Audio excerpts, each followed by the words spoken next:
આજે વહેલી સવારથી નડિયાદમાં મેઘરાજા મન મૂકીને ધોધમાર વરસી રહ્યા છે।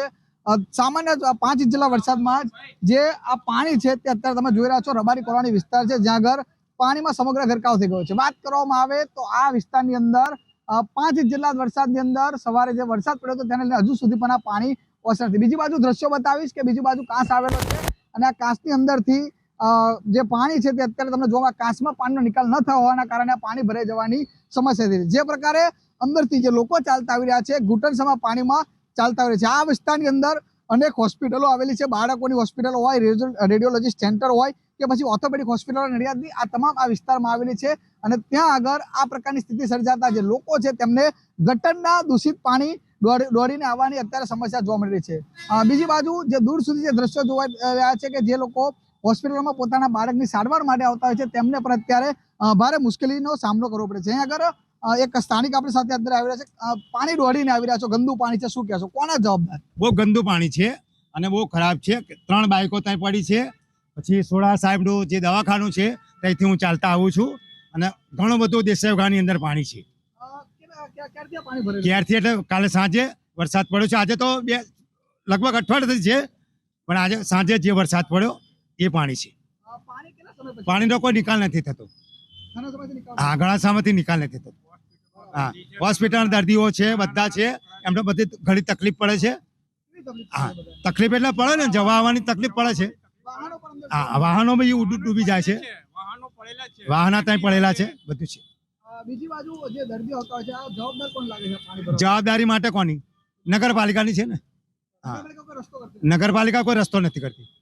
ચોક્કસથી નગરપાલિકા રસ્તો દ્રશ્યો બતાવીશ। બીજા એક મહિલા પોતાના બાળક લઈને આટલું દોડી પાણીને અત્યારે આવી રહી છે, એક બાજુ વરસાદ ચાલુ છે અને ક્યાંક ને ક્યાંક તંત્રની બેદરકારીના કારણે લોકોને આ ભારે સમસ્યાનો સામનો કરવો પડે છે। હવે જોવું રહ્યું છે કે નડિયાદની સુતી નગરપાલિકા છે ને આ પ્રકારના જે પાણી ભરાય છે તેને નિકાલ માટેની વ્યવસ્થા ઊભી કરે છે। ઉમંગ પટેલ, ન્યૂઝ 18 ગુજરાતી, નડિયાદ, ખેડા। મોડાસા શહેરમાં 2 થી વધુ ઇંચ વરસાદમાં જ પાણી ભરાઈ ગયા છે।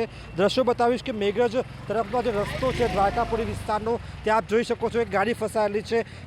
જે ઢીચણસામાં પાણી જોવા મળી રહ્યા છે। જે લોકો છે દ્વારકાપુરી વિસ્તારના મલાસા સોસાયટી વિસ્તારના લોકો ત્રસ્ત બન્યા છે। ખાસ કરીને આ વિસ્તારમાં પાણી નિકાલ નહીં હોવાના કારણે ભારે સમસ્યા જોવા મળી છે। આપ જોઈ શકો છો કે ઢીચણસામાં પાણી છે, એક ગાડી અહીં ફસાઈ છે। એવા સંજોગોમાં લોકો ભારે હાલાકીનો સામનો કરી રહ્યા છે। લોકો અહીંથી પરત જઈ રહ્યા છે, અન્ય રસ્તે જઈ રહ્યા છે। આ સંજોગોમાં આપ જોઈ શકો છો કે અમે પણ જે પ્રકારે પાણી ભરાયા છે ઢીચણસામાં પાણી, તે પાણી વિસ્તારમાં આપ જોઈ શકો છો એ પ્રકારે પાણી ભરવાના કારણે લોકો હાલાકીનો અનુભવ કરી રહ્યા છે। માત્ર 1 થી 1.5 ઇંચ વરસાદમાં જ આ પાણી ભરાઈ જાય છે, કારણ કે જે પ્રકારે વરસાદ પડે છે ત્યારબાદ પાણી નિકાલ નહીં હોવાના કારણે આ સ્થિતિ જોવા મળે છે।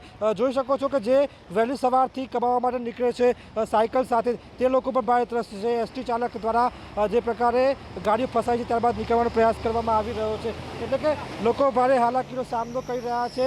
ખૂબ મહેનત સાથે પોતાનું ગુજરાન ચલાવતા હોય છે, પરંતુ જે પ્રકારે વરસાદી પાણીમાં ફસાવાના કારણે તેમની જે દિનચર્યા બગડતી હોય છે। ત્યારે અરવલ્લી જિલ્લામાં જે પ્રકારે વરસાદ વરસ્યો છે ત્યારે આ પ્રકારના દ્રશ્યો પણ સામે આવી રહ્યા છે। દર ચોમાસાની અંદર બજારની અંદર જતા સ્કૂલની અંદર બાળકોને ચોમાસાના કારણે પાણી ઓવરવેટ ભરાઈ જાય છે। વર્ષોથી નગરપાલિકા આ બાબતની અંદર કોઈ નિરાકરણ કરતું નથી અને સામાન્ય વરસાદ પડે તો બી બજારમાં જવાનો રસ્તો બિલકુલ બંધ થઈ જાય છે। સ્કૂલનો ટાઈમ છોકરાનો બગડે। શું માગણી છે? બસ આ ગટર લાઈન વ્યવસ્થિત કરે નગરપાલિકા તો આનો નિકાલ આવે એવું છે। પાણી પર આવવાના કારણે કેવું નુકસાન થતું હોય વાહનો? વાહનો બંધ થઈ જાય છે, બાળકોનો સ્કૂલનો સમય બગડે છે, ધંધાવાળાનો સમય બગડે છે, નોકરીવાળાનો સમય બગડે છે, ઘણું બધું નુકસાન થતું હોય છે।